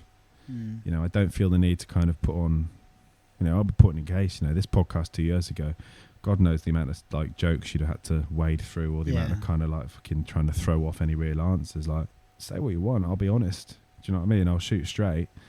You know, this is a serious restaurant. This is a restaurant that I want to represent, you know, a new way of looking at food in Birmingham. And I want to gather chefs who understand my philosophy of deeply personal, emotional cooking, informed by the place we are from, with a fierce commitment to that city across all levels, both in the business and outside of it. You know, our support for other things in the city. And one hell of a journey to get to it. Do you know what I mean? I think I'm a lot sadder than I used to be, but I'm very much single-minded in my focus to just deliver 110%, you know, maximum volume of what I represent as a cook, and you know, indeed collectively, because the Wilderness isn't me. You know, I'm not a rapper with some sort of weird alter ego. Like, the Wilderness is a collective of people pulling in one direction. We know what we're ready to deliver. We know that with that venue we'll have the right outlet to do so, and you know, I'm just excited to kind of unleash that, to be honest. No bullshit. You know, I don't feel the need to kind of chat it up that much. We'll do the absolute best of our ability to deliver something that will blow people's minds, and some people will love it, and some people will still think I'm a cunt. And that's the reality of everyday life. You can't change it. Yeah.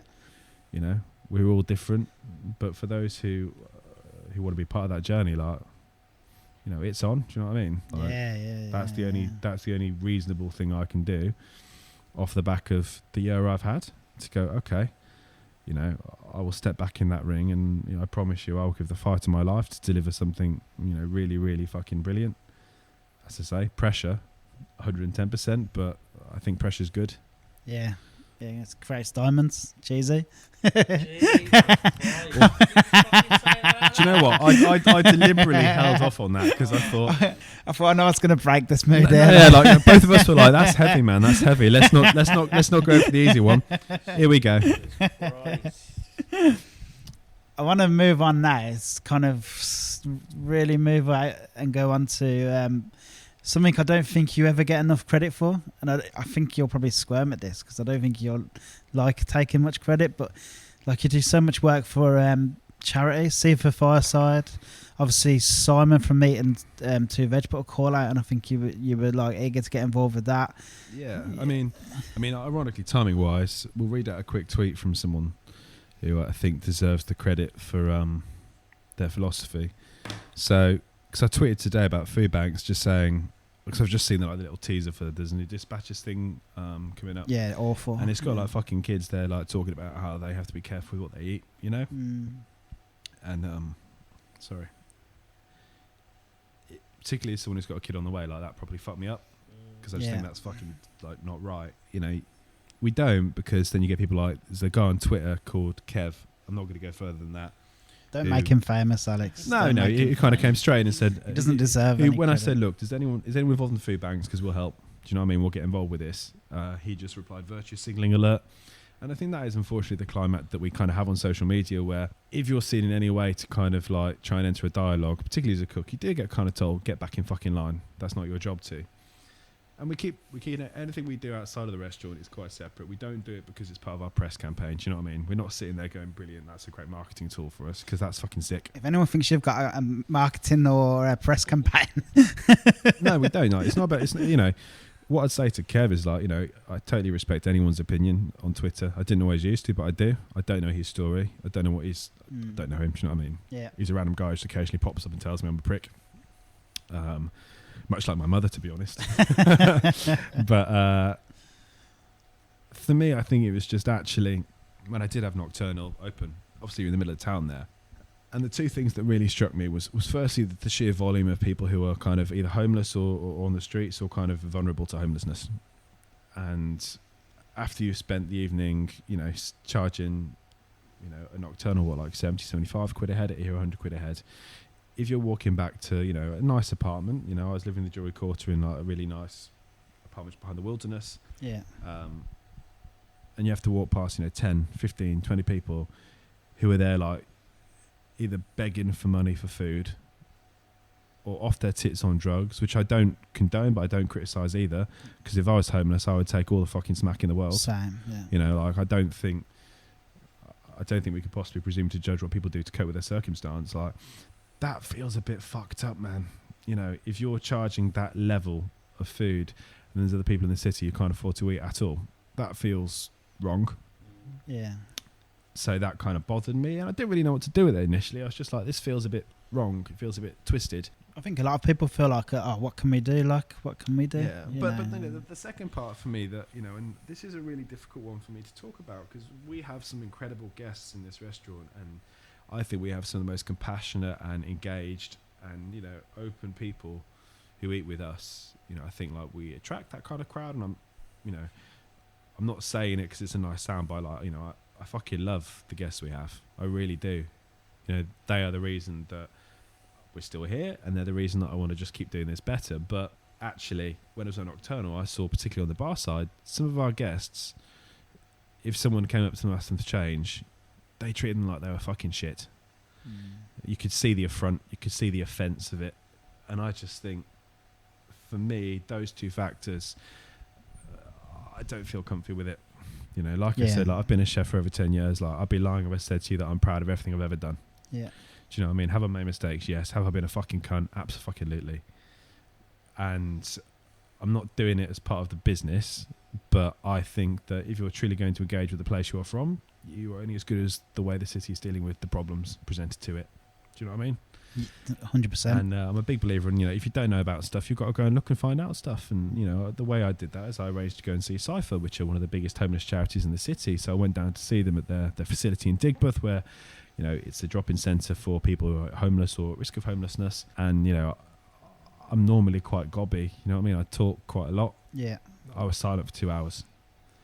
You know, I went there and the scale of it was just, it was something else, you know, and the work they're trying to achieve against the resource they have, it's insane, you know, and I'm not an expert on this. I'm not doing it because I'm trying to become like the next Jamie Oliver.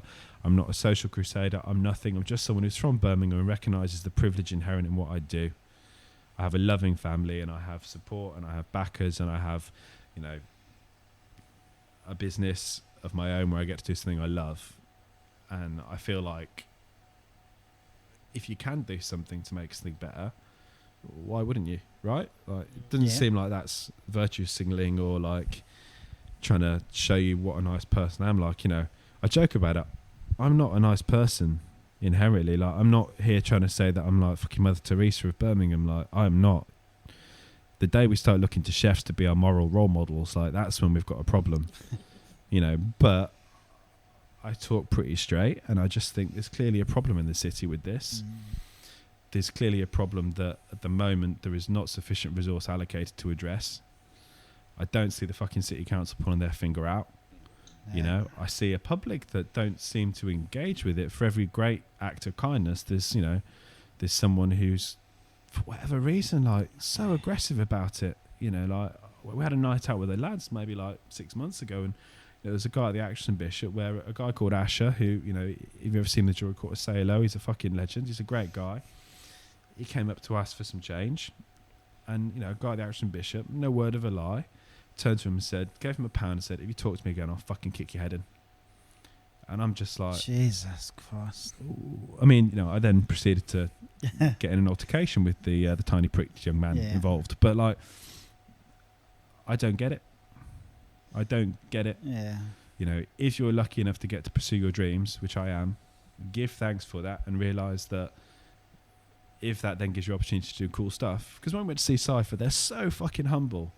Yeah. Like, I can't overstate, like, even if you listen to the whole podcast and think, what a prick, like, I don't matter. Don't fucking do that. Don't say just go and look at what they do. Yeah. You know, go and speak to people and the things they deal with, you know. And they said, we need profile because they've not got the budget and the resource to get coverage. So we need people to raise awareness of what we're doing. Yeah.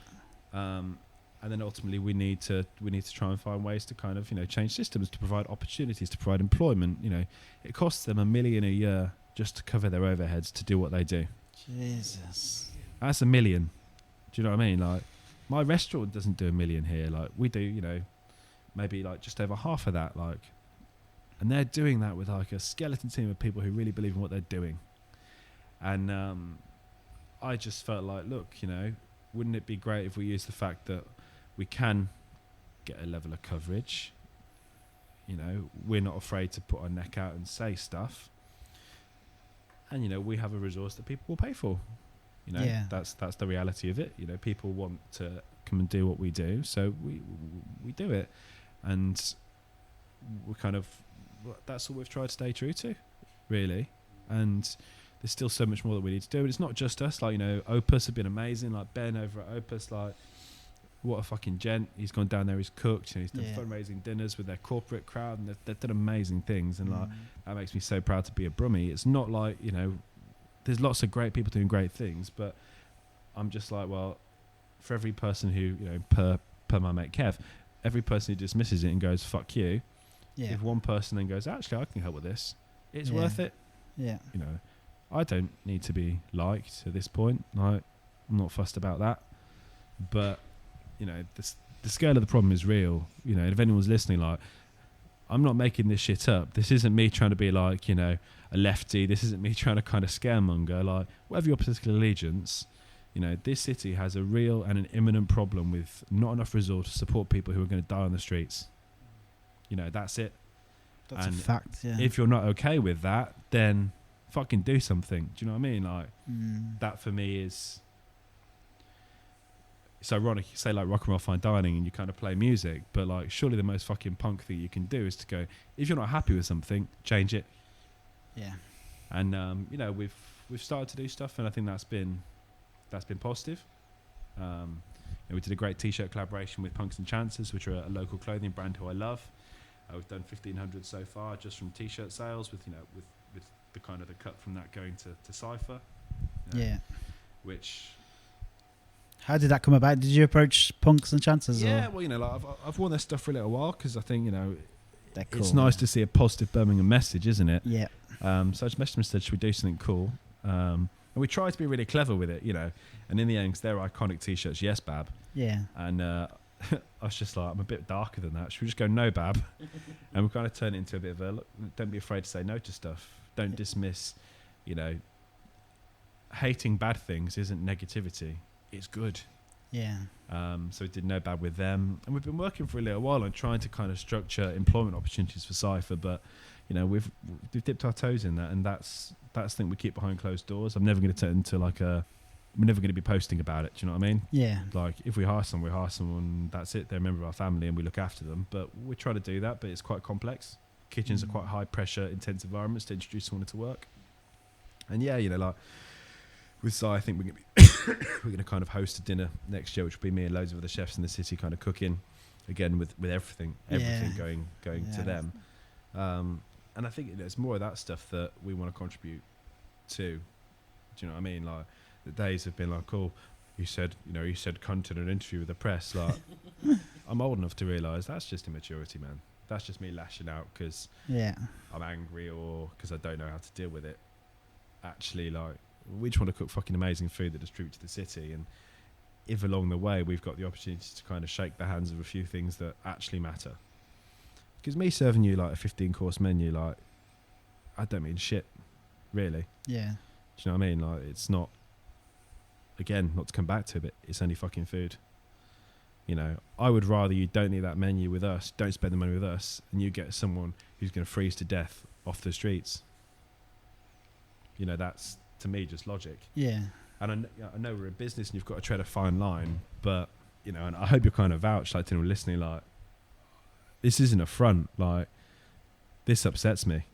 You know, this isn't a joke, this isn't a gimmick, this isn't sort of like a tag on. I just think it's when I started doing this as a pop-up, I didn't think it would go anywhere. Do you know what I mean? And whatever else we've achieved, this is a 3 rosette restaurant. You know, this is a Michelin recommended restaurant. You know, I've got to do TV with this. I've got to do all sorts, and I get to do what I want every single day. and I'm lucky enough that I think we can manipulate some of those skills to do something good, something which isn't self-serving. Yeah. So we're just going to try and do that. It's an open invite to anyone listening, any chefs who ever want to get involved in this. Like, what little we've learned, we'll do it. We'll put you in contact. Like, it ain't territorial.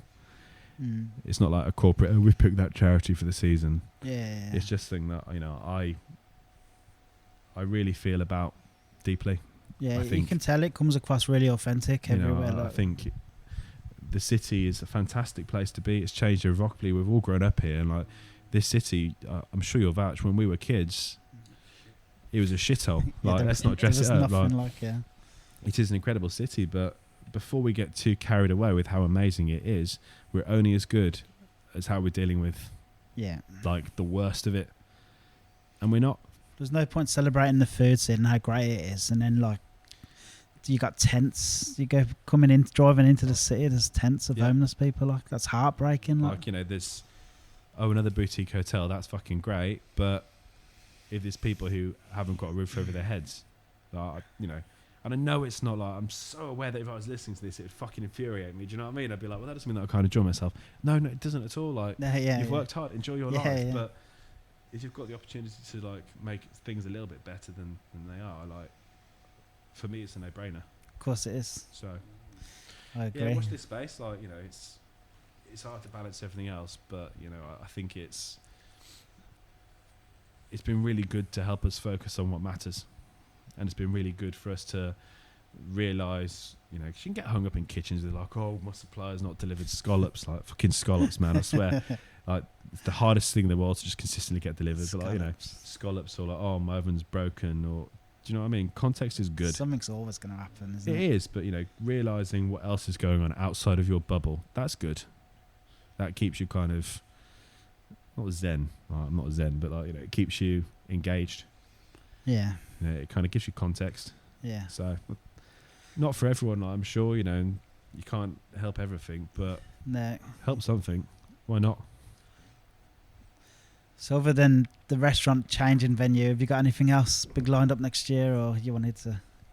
I've got a television show that I'm not allowed to name for legal reasons, but don't name it. I thought you were going to name it. No, I'm not. So yeah, I've got a bit of my own TV coming up next year, which apologies for in advance. And then other than that, we've got the chocolates we've always done at the restaurant. So my pastry chef Barrett's like one of the most talented and down to earth chefs I've ever met. He's phenomenal, and what's really cool is he's just getting better. Like, being able to be part of that journey, and like, I'm the 5%. Do you know what I mean? Like, I'm just there to just gently nudge and support and kind of challenge and be that educated palate to work with on stuff. But he's getting better, and it's rum gummy bears. No, so the rum gummy bears were initially done for us by a chef called Bruce, who's actually over at Swinfen Hall now. He's a good guy, but we've always liked to do playful stuff on the pastry side. But Barrett really, really loves the chocolate work. So we've got that going as an actual business next year. And we've got some really cool kind of projects, collaborations, collections. We've got a Christmas collection that I think is the best one we've ever done, like flavour-wise, sort of like the clarity and the ambition on flavour. Like, I'm really, really pleased with that. So we've got that going live. But other than that, to be honest with you, like, I'm trying to do a little bit less. I'm trying to do a little bit less, but make sure that everything I do is like absolutely on point. So it's a chance to double down on what we really enjoy, what we're really good at. Never say never, but I think my priority is just getting the wilderness right, really. Making sure that we elevate what we do. Chocolate business is just, we started it because it was fun, and it's actually through like people buying it, and some interest from kind of bigger like partners, I guess, that's turned that into a little bit of a business. And that's about it, really. Like, I fully appreciate after 4 years of us constantly fucking doing random crazy shit, like, there's an expectation, but my baby arrives on the 30th of April or around that date. I think that's crazy enough for me next year. Do you know what I mean? Like, yeah, I'll be busy. Yeah, one restaurant, one baby. Like, I feel like that's significant enough. These are questions I genuinely want to know about someone, and I think they do say a bit about the person. And me and Liam have answered these questions. I don't know how we'll get it out there. We'll probably put it up on a post and people can see what our answers are. So, what's your favourite movie? Do you know what? I'm just going to go with what at the moment I'm currently in love with, and that's Great Gatsby, which is definitely not the answer I wish it were. Like, I'm a bit of a horror buff. Like, I love horror films, but at the moment, like Great Gatsby, like I've watched quite a lot. Just not even so much like anything other than the aesthetic, but like I think Baz Luhrmann's just a visionary in terms of everything he captures, and it really resonates with me. Other than that, like just really shit slasher films. Like, honestly, like I wish it was more elevated than that, but like I just love a proper good fucking scary movie. There you go. You look at Liam's options. He's got put 2 down: The Crow and Lost Boys. All right, so I get one option. So you're already fucking breaking your own rules. Rebel over here. Fuck rock and roll restaurants, mate. Like pick between the original rock star. So, what's your favourite band? If I could only have one band of all time, I would probably take Queen. Good answer. It's not like it's the most basic fucking answer. No, it's a good answer. I think they're so... It sounds daft to say underrated. It sounds an odd thing to say about Queen, but in the same sense, people have this general idea of Queen as a band, and they just think, oh yeah, Bohemian Rhapsody, blah, blah, blah. I think for me, the thing awesome. Is Queen are so mainstream that the talent in that band is normalised. Yeah. Do you know what I mean? And like... I'm telling you, like, and this isn't empirical, but like, of all the songs we put on here, the songs that mean the most to people or bring people the most together are Queen. Like the songs that have the entire room in unison, like tapping or like mouthing the lyrics, like it's still Queen. Yeah. Like, you know, whatever else you have to say about that band, like they crafted the most wonderful songs. Yeah. And like my old man loves Queen. You know, and I think that's kind of a very dear bond. I think we've all got that. Like, music you associate with family, like that means a lot. So, you know, I love Queen, but you know, I'd be pretty fucked off if I was only allowed one band. Yeah. For life, but you know, I think they'd tip the balance. Yeah. What's your favourite spirit? And this is specifically by bottle. Like specific variety of spirit. Yeah, down to the bottle itself that you'd buy. Like mine, I'll open up straight away. Mine's Foursquare rum, and it's the Premise one they've got. Like, I'm obsessed by it. Obsession with rum is normally referred to as alcoholism, but we'll let you have it. Do you know what? Purely as bang for buck, I'd probably go Nika by the barrel. Yes, that's the first bottle of whiskey I ever had. That is. I love Japanese whiskey. I think in terms of the balance of flavour, clarity, complexity, and also kind of like just smoothness, it's beautifully well crafted. And like, I know that sounds daft, but like whiskey's my thing. Yeah, you know, it's the bottle as well. The bottle's awesome. I've been very well. fortunate to drink some seriously good whiskey. You know, I've been up to Isla with Bowmore, and I've got to taste, you know, some of their serious vintage expressions, and you know, I still think that for value for money, and appreciate that initially, like, because I know when I first started drinking whiskey and anyone was like, it's 50 quid for a bottle, I was like, you fucking cunt. What are you doing? But then when you appreciate like the level of history and craft that goes into that mouthfeel, like, it's phenomenal. Have you had the Lagavulin in 16 years? I have. That's my favourite actual whiskey. I mean, I'm not choosy, do you know what I mean? Like, I still like the whiskey I have at home on the go at the moment, like, and I'm not ashamed to say this, quite the opposite, it's Jack. Yeah. Like, you know, I still think an old classic. We did a dinner with the brand rep for Jack Daniels, and like, I still think as an iconic spirit that's incredibly drinkable and also very interesting from a flavour perspective, because when you next drink Jack Daniels, drink it, banana's the main flavour.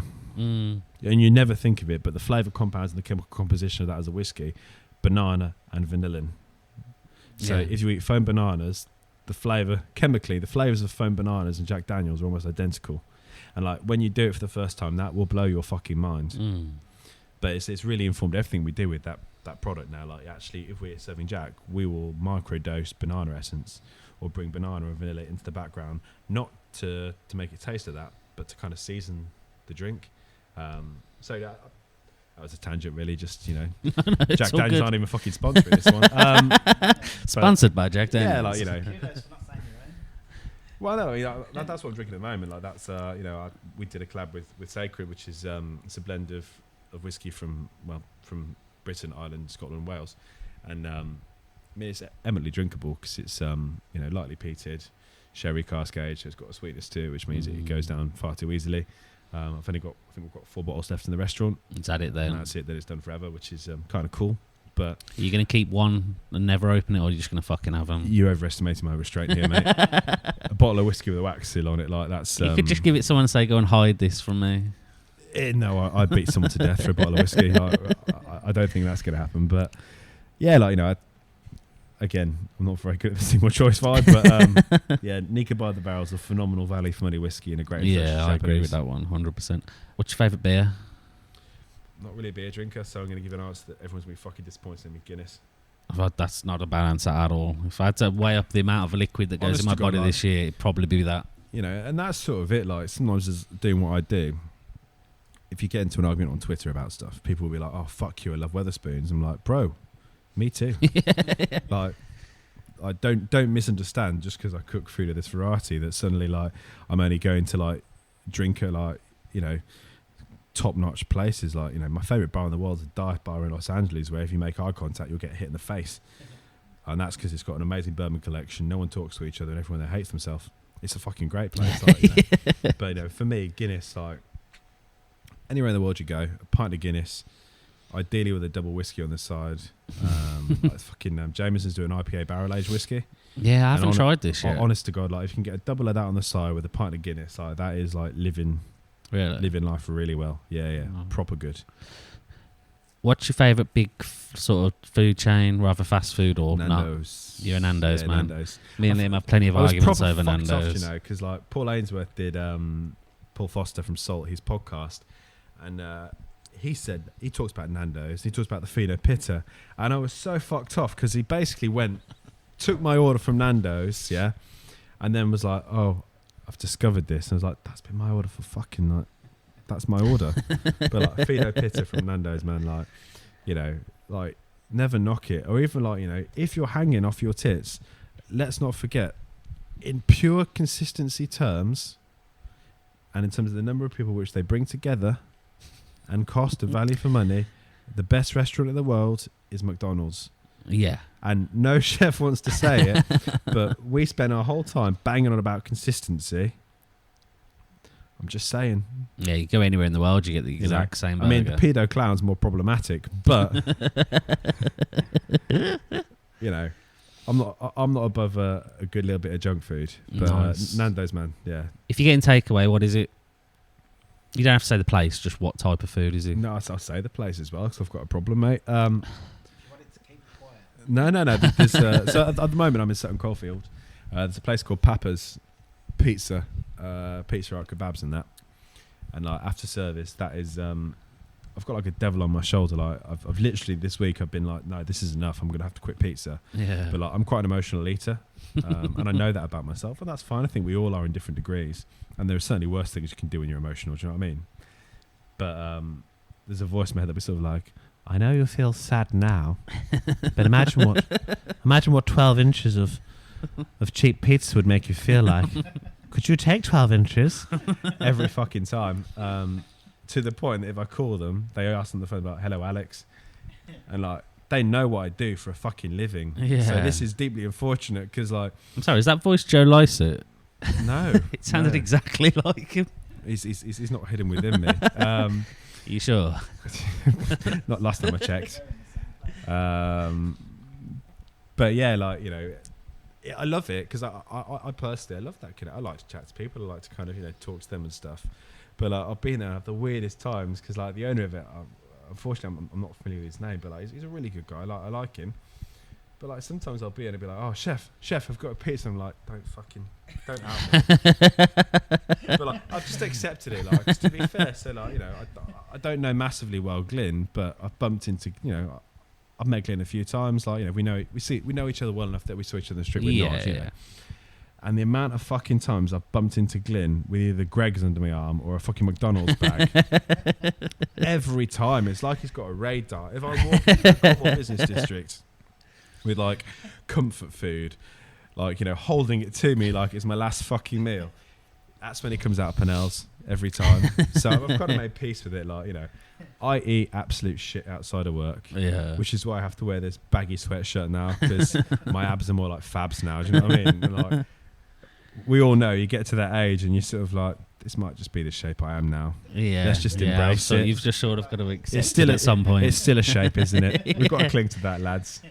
But yeah, like pizza, Papa's Pizza in particular. Papa's like, you know, Pizza, yeah, that's a good one for people. $8.99 for a pizza as well. Do you know what I mean? It's too easy. large pizza. You love him. Get that bit of kebab on the side. I'm a big fan of Caspian. I love Caspian pizza. I mean, it's shit, but it's nice. But you know what I mean? that's just it, like, you know, and this is the fascinating thing about food, isn't it? Like, sometimes the emotional value of it's what matters. Yeah. Like, don't kid yourself. Like, we all have a guilty pleasure. I have more than some, but like we all have a guilty pleasure. What's your favourite breakfast place? I don't agree with breakfast morally, but do you know what? I'd really struggle to answer that. I have a real issue. So really, not a big breakfast fan. Well, I love the idea of brunch. Like, I think brunch is a really lovely idea. In my head, I'm like, you know, in the future when all is well, you'll reward yourself with going for a brunch. Just have a casual brunch, won't you? But my issue is, like, as a chef, and like, I don't think other chefs will disagree. Like, you go for a brunch, and fundamentally, like, for me, I'm having poached eggs with something. And the amount of chefs in this fucking game who can't poach an egg to save their fucking life. And I just get too angry. If I go somewhere and order poached eggs, and what I get is sort of like somewhere between a fucking chicken and like a condom. Like, I don't want that shit.